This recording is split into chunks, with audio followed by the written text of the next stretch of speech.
ሄይ ጋይስ ይሄ ቪዲዮ ለ12ኛ ክፍሎች ነው።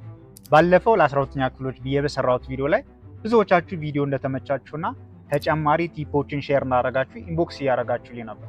በዛ መሰረት አሁን ላይ ባላችሁ አንድ ወር ውስጥ ኢምፕሊመንት አድርጋችኋቸው ኢቭን ከዚህ በፊት ብዙ ያልተዘጋጀ ተማሪ ኢምፕሊመንት አድርጓቸው ጥሩ ውጤት ማምጣት የሚያስችሉትን 5 ቤዚክ የሆኑ ቲፖች ሼር አደርጋችኋለሁ። እስከ ቪዲዮ መጨረሻ አብራችሁን ቆዩ። ለማታውቁ ሰዎች ዮናታን እባላለሁ። የመጀመሪያ ዲግሪን በ3.9 ነው ግራጁዌት ያደረኩት።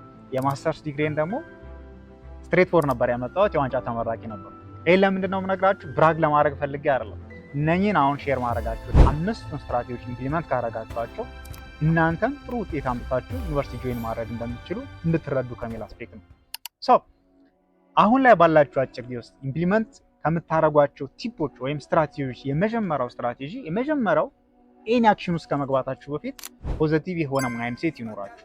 ምክንያቱም ጥሩ የሆነ ማይንድሴት ከሌላችሁ ወይም ደግሞ ኢንትራንስ ማለት ጀስት ኤግዛም ነው፣ እናልፋለን፣ ጥረት ካደረግ እናልፋለን የሚለውን ማይንድሴት ዴቨሎፕ ላደረጋችሁ ብታጠኑ፣ ጥያቄዎችን ብትሰሩ፣ ከዚህ በኋላ ያሉትን ቲፖች ሼር ማድረጋችሁን ኢምፕሊመንት ብታደረጉ አታልፉ። መጀመሪያ ላይ ማድረግ ያለባችሁ ጥሩ የሆነ ማይንድሴት ዴቨሎፕ ማድረግ፣ ስትረስ ውስጥ አለመግባት። በቃ ኤግዛም ነው፣ ዝግጅት አደርጋለሁ፣ ማድረግ ያለብኝ ነገር ሁሉ አደርጋለሁ፣ ዜም ከተዘጋጀሁ ደግሞ ዩኒቨርሲቲ ገባለሁ የሚለውን ማይንድሴት ዴቨሎፕ ማድረጉ የመጀመሪያው ስትራቴጂ ነው። ምክንያቱም በቃ ኦልሞስት አላልፍም ብሎ ያሰበን ተማሪ ጥረት አያደርግም። በቃ አላልፍም ብሎ ኦልሬዲ ገምድሟል ማለት ነው። ፈርዘር መሄድም አይችልም። ስለዛ መጀመሪያ ላይ ፖዚቲቭ የሆነ ማይንድሴት ዴቨሎፕ አድርጉ።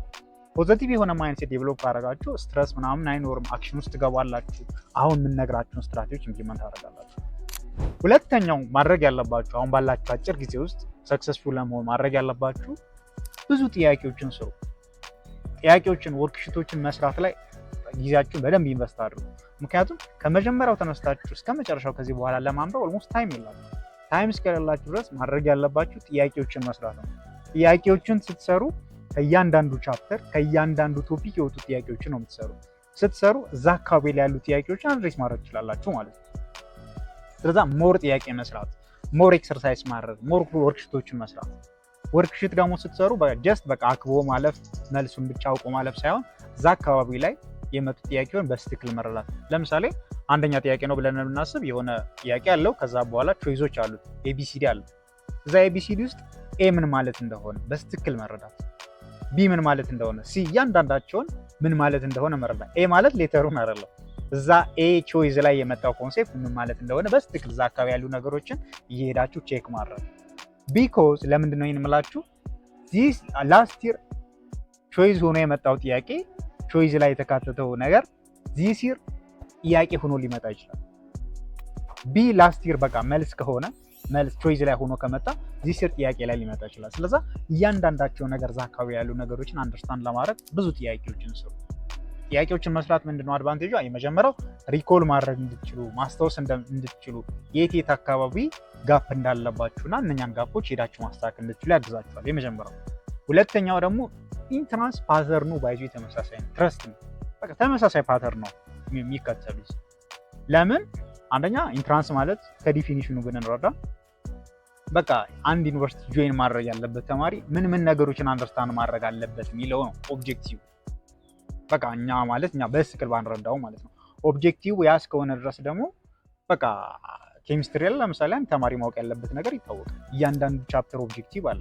እዛ ቻፕተር ኦብጀክቲቭ ላይ ፎከስ አድርገው ስለሆነ ጥያቄዎችን የሚያወጡት ላስት ይርም የወጡ ጥያቄዎች ዚስ ይርም የወጡ ጥያቄዎች ኦልሞስት ፓተርናቸው ተመሳሳይ ነው።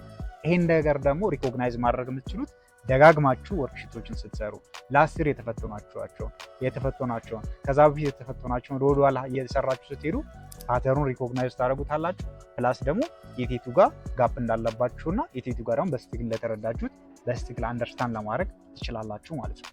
ስለዛ እዚህ ጋር ደግሞ ሌላ ተጨማሪ የምናገራችሁ ነገር ያ ወርክሺት ስትሰሩ ወይም ደግሞ ስታጠኑ መታቁት ነገር ላይ ጊዜያችሁን መግደል የለባችሁ። በቃ ኦልሞስት ኦልሬዲ ታውቁታላችሁ። ያን ነገር ደጋግሞ ማንበብ ለማይንዳችሁ ደስ ሊለው ይችላል፣ ምክንያቱም ታውቁታላችሁ አይነት ነገር ስለሚሰማው። ነገር ግን እናንተ ማታስታውሱት ላይ ወይም ደግሞ ጋፕ አለብኝ ብላችሁ የምታስቡት ነገር ላይ ፎከስ አድርጉ። ሶስተኛው ቲፕ እና በጣም ብዙ ሰው ሚስ የሚያደርገው ከዚህ በፊት በሰራሁት ቪዲዮ ላይ ሜንሽን አድርጌዋለሁ። ኢንትራንስ ኤግዛም የሚወጣው ከቴክስት ቡክ ነው። ቴክስት ቡክ ላይ ፎከስ አድርጉ። ብዙ ሰው በቃ ብዙ ጋይድ ያነባል፣ ብዙ አጋዥ መጽሐፎችን ያነባል፣ ቱቶሪያል ምናምን ያህል በቃ ራሱን በጣም ዲስትራክት አድርጓል። ከዛ እዚህ ጃግል ያደርጋል። በቃ ምንም ቤዚኩን በደንብ አንደርስታንድ አላደረገው። ትረስት ሚ ጋይዝ ኢንትራንስ የሚወጣው ከቴክስት ቡክ ነው። ቢኮዝ ኢንትራንስ ኤግዛም የሚወጣው ሁሉንም ያማከለ ነው። አጋዥ መጽሐፍ መግዛት ማይችሉ ሰዎች አሉ። ቱቶሪያል ምናምን ማየት ማይችሉ ሰዎች፣ ኢንተርኔት አክሰስ የሌላቸው ሰዎች አሉ።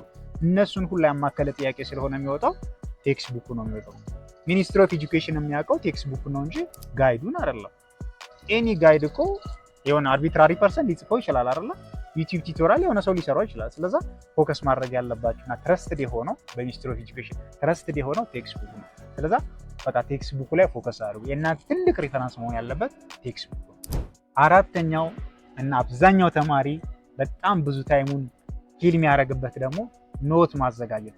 ኖት እያዘጋጃችሁ አንብቡ። ከዚህ በፊት እኔ ቪዲዮ ሰርቻለሁ፣ ግን ከዚህ በኋላ ያላችሁ ታይም በጣም ትንሽዬ ስለሆነ በቃ ቴክስት ቡክን በመገልበጥ ጊዜያችሁን አታቃጡ።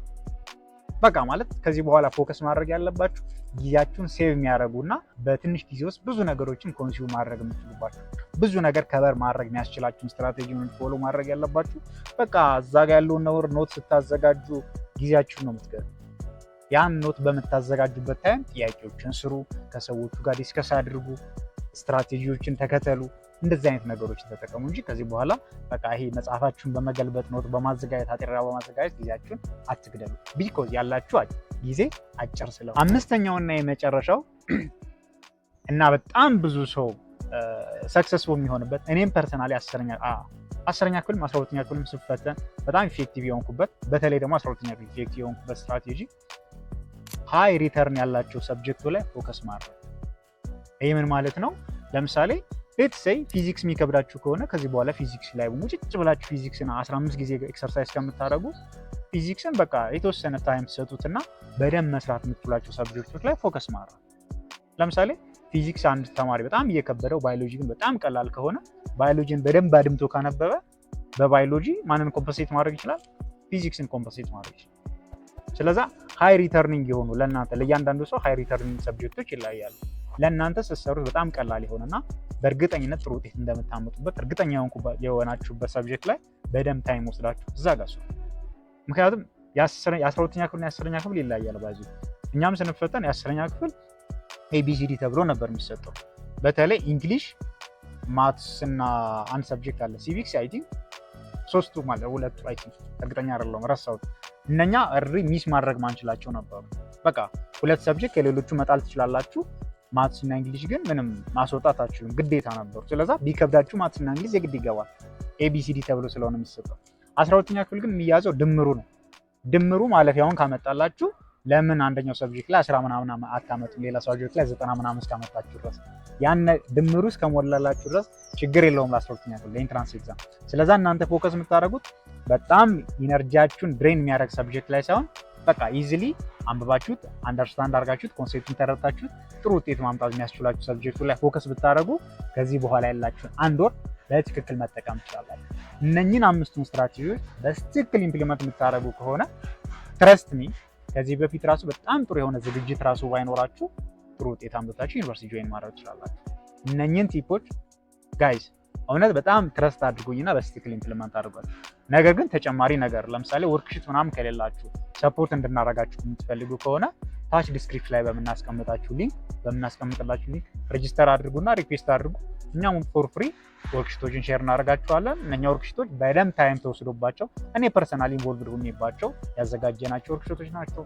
ጉድ ላክ አልፋችሁ በደንብ ዲስከስ እንደምናደርግ እርግጠኛ ነኝ። ቴንክ ዩ